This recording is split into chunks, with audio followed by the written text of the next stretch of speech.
y'all, LocsNLoad firearm reviews here today. Today we got another Black History Month video. And today's video is on a bit of history that I think you guys really should know about, and one that has not been covered a lot, especially in Western American history. Had this been like America, Britain, Germany, France, whatever, you would have heard about this. They would have slapped you in the face till you got tired of hearing about it. But since this happened over here, you don't really know about this. So this is the fastest advance in military history. At the time, military, so I'm gonna say World War II history. Fastest advance in World War II history. The biggest advance, bigger than the Americans, bigger than the British, bigger than the Germans when they went into Russia with Operation Barbarossa. This advance was done by none other than the Nigerian army. Alright, so that's why you don't hear about this. So I'm gonna give a little bit of history and what did the Nigerian army do. Alright, so in 1935, Italian forces invaded Ethiopia. At the time it was known as Abyssinia, which forced the country's emperor, Haile Selassie, again if I say it wrong, I apologize, to leave the country. Alright, so the Italian forces were under the command of Mussolini. He was the Italian ruler at the time, and they were allies with the German and Japanese empires. This was the Axis forces. Alright, so quickly, after following the successes of the Germans and the Italians in the beginning of World War II, in 1940, Mussolini, full of bravado, hey, we winning out here, we kicking ass, no one's stopping us, he declared war on Britain.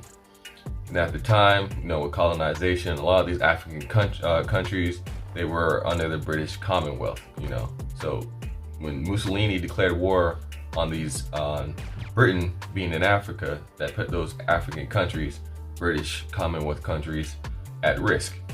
And so war was going to be had in Africa. So the Italians started attacking border posts in Kenya and Sudan and captured British Somaliland in August. The Italian viceroy, the Duke of Asoda, I put this down here, I don't know, I'm not Italian, so he ordered his troops to halt. When he ordered these troops to halt, that gave time for the British and the African forces to get everything together and then to change the initiative and to start hitting back.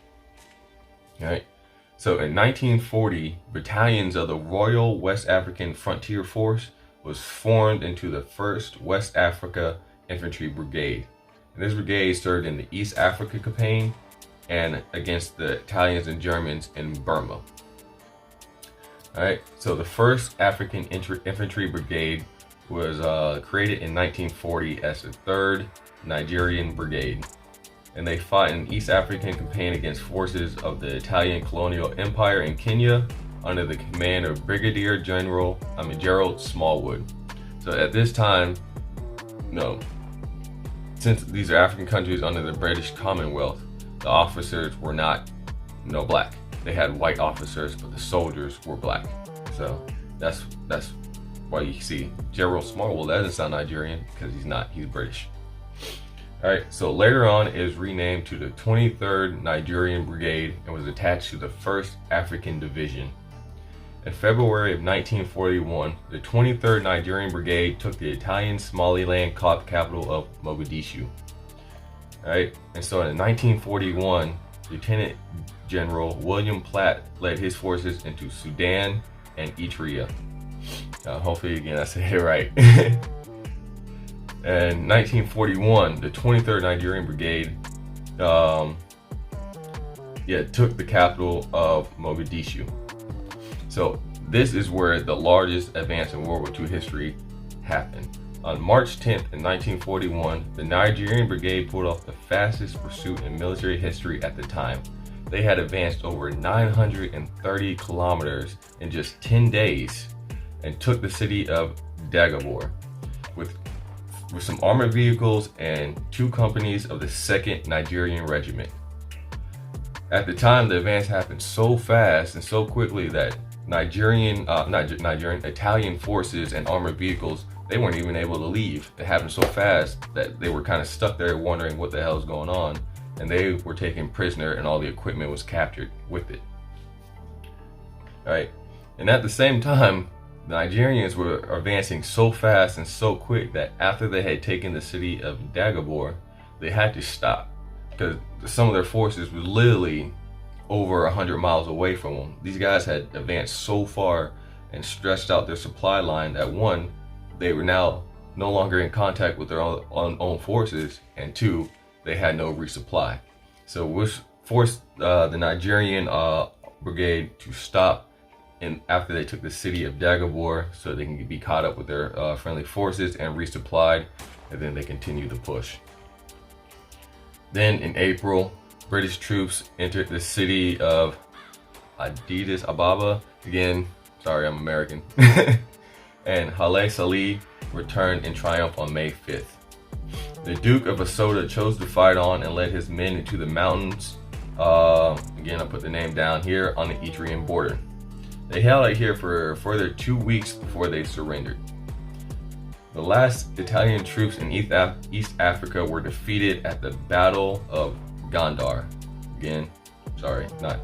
In November 1941, but several thousand escaped to wage a guerrilla war until 1943 when the Italians surrendered to the Allies. All right, and so that is the fastest military pursuit of any military at the time. I think the only thing that can compare to that was the American advance on Baghdad. So besides that, literally since 1941, the only people who have ever come close to advancing as far as the Nigerian army was the American forces in 2003, I believe, when they went over and invaded Baghdad. So that is a big piece of history that is missing out from Black history, and I want to put that out there, let you guys know that, because a lot of you guys honestly didn't even know that were African soldiers in World War II. Y'all thought it was just America, Britain, France, and German, and Japanese people just fighting each other. But no, the African country had a very big hand in the World War II, because you gotta understand the North African campaign, again, was Africa. So when all this fighting is going on, these are African soldiers really doing a lot of fighting in there, but you don't hear about that. You know, you'll hear American, British, Italian, these people, that people, but you don't hear about the African military accomplishments. You know, and I'll probably dig into more of that as this History Month goes on to it, but I want to put this video out there and let you guys know a bit more about history that they don't tell you. All right, so today we want to give a huge shout out to the Nigerian Army and all African soldiers who participated World War II fighting for their freedom and independence, because surely after this, a lot of the African countries started getting their citizenship and their freedoms because they fought. Hey, I fought in a war, fuck that, I ain't no slave, I ain't going back to no slave, fuck that. Alright, so huge shout out to those soldiers.